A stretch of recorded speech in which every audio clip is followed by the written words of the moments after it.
करोड़ों सरकारी कर्मचारी और रिटायर्ड कर्मचारी 8वें वेतन आयोग के लागू होने का बेसब्री से इंतजार कर रहे हैं। हाल ही में आई एक रिपोर्ट ने उनके चेहरे पर मुस्कान बिखेर दी है, जिसमें दावा किया गया है कि नए वेतनमान के तहत उनके वेतन और पेंशन में 30 से 34% की वृद्धि हो सकती है।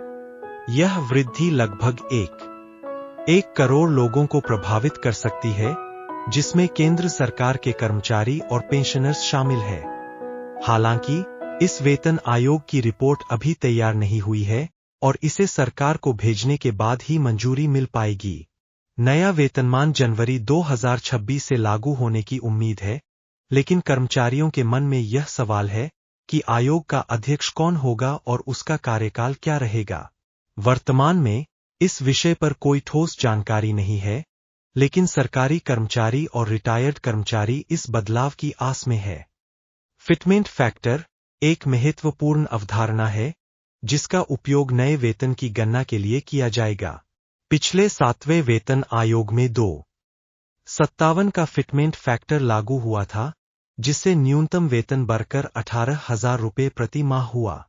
अब रिपोर्ट में बताया गया है कि नए फिटमेंट फैक्टर का मान 1.83 और 2.46 के बीच हो सकता है, जो वेतन वृद्धि का निर्धारण करेगा।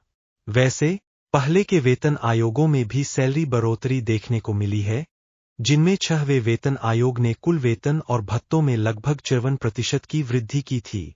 वहीं 7वें आयोग में बेसिक सैलरी में 14.3% की वृद्धि हुई थी। इस प्रकार प्रत्येक वेतन आयोग ने कर्मचारियों के जीवन में सकारात्मक बदलाव लाने में महत्वपूर्ण भूमिका निभाई है।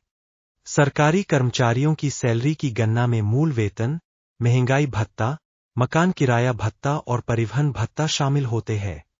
समय के साथ मूल वेतन का हिस्सा कुल पैकेज में कम होता जा रहा है, जबकि अन्य भत्तों का हिस्सा बढ़ रहा है। इसी प्रकार पेंशनर्स के लिए भी नए बदलाव की उम्मीद की जा रही है। इस बदलाव के प्रति सकारात्मक दृष्टिकोण रखने वाले कर्मचारियों का विश्वास है कि आने वाले समय में उनकी सैलरी और पेंशन में अपेक्षित वृद्धि आएगी।